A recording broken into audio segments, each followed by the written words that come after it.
করি, কিন্তু আমাদের বাস্তব অভিজ্ঞতা যদি কোনো প্রিন্ট মিডিয়া, ইলেকট্রনিক মিডিয়া আমাদের নিয়ে যদি লেখালেখি করে বা আমাদের জীবনের গল্প যদি তারা তুলে ধরে, সেখানে হাজারো কালোজয়ী উপন্যাসকেও আমাদের জীবনের ইতিহাস পিছনে ফেলে যাবে। কারণ আমাদের ইতিহাস বড়ই করুণ, বড়ই আত্মনাপ্রীত। কারণ আমাদের জীবনে শুধু অভাব আর অভাব। কারণ নামমাত্র বেতনে আমরা দীর্ঘদিন যাবৎ চাকরি করি, দীর্ঘদিন আমরা এই প্রতিষ্ঠানে একটা আশা নিয়ে চাকরি করি এবং আমাদের প্রত্যেকের পিছনে অবশ্যই একটা ট্যাগ লাগানো আছে। সেই ট্যাগটা খুবই লজ্জাজনক ট্যাগ। সেটা হচ্ছে কি? বেসরকারি কর্মচারী।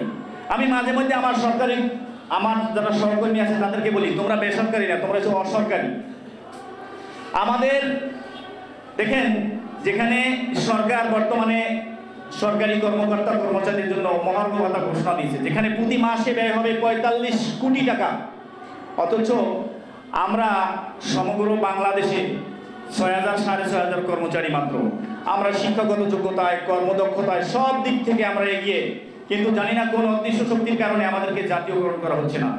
আমরা শিক্ষা মন্ত্রণালয় থেকে শুরু করে, শিক্ষা মন্ত্রণালয়ের অধীনস্থ উপরস্থ মহল থেকে শুরু করে শিক্ষা সচিব, শিক্ষা উপদেষ্টা, শিক্ষা মন্ত্রণালয়ের মহাপরিচালক, পরিচালক সকলের কাছে বারবার অত্যন্ত বিনয়ের সহিত আমরা দ্বারস্থ হয়েছি, শুধু তাদের কাছ থেকে আশ্বাস পেয়েছি।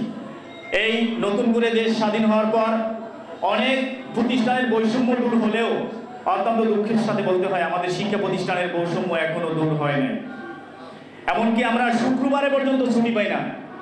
আমরা মুসলমান হিসাবে শুক্রবার, জুমার দিন, গরিবের হজের দিন, সেদিন আমরা নামাজ পড়ব, বিভিন্ন কাজ থাকে, ওদিনও আমরা কোনো ছুটি নাই।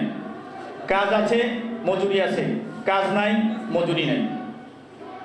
তো এই যদি আমাদের হয় অবস্থা, তাহলে আমার এক ভাই বলে গেছে যে রোহিঙ্গাদের থেকেও অবস্থা আমাদের খারাপ। এর সত্য, রোহিঙ্গাদের পাশে বিভিন্ন স্বেচ্ছাসেবী সংগঠন, রেড ক্রস সোসাইটি, বিভিন্ন মানবিক সংস্থা সংগঠন তাদের পাশে আসে, চিকিৎসা নিয়ে, ঔষধ নিয়ে, খাবার নিয়ে, সব কিছু নিয়ে, নিরাপত্তা নিয়ে।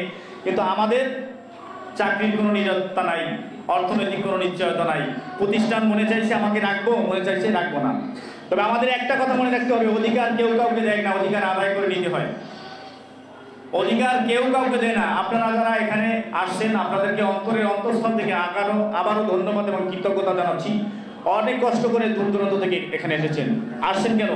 এখানে আমাদের দাবি দেওয়া আদায়ের জন্য আসছেন। এখানে যদি চাকরি হয় বা আমরা যদি সরকারের কাছ থেকে কোনো একটা ফ্যাসিলিটি পাই, সেটা কিন্তু সবাই পাবে, শুধু যারা আসছে শুধু তারা পাবে না। আমরা কথায় কথায় বলি আমাদের ৬,০০০ সাড়ে ৬,০০০ কর্মচারী সংগঠন, কিন্তু অত্যন্ত দুঃখের সাথে বলতে হয়, যখন কোনো কর্মসূচি দেই, যখন কোনো প্রোগ্রাম করি, আমাদের উপস্থিতি খুবই হতাশাজনক। অনেকে আমরা আসতে চাই না। তো দাবি আদায়ের ক্ষেত্রে যে জিনিসটা সবচেয়ে প্রয়োজন সেটা হচ্ছে ঐক্য, একতা এবং সংহতি।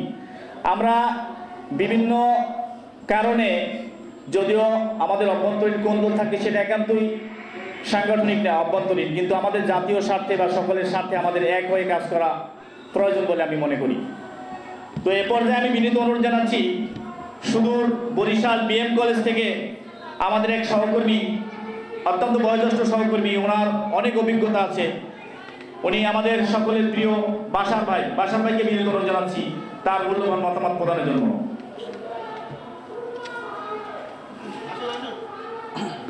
আসেন, অল্প দিয়ে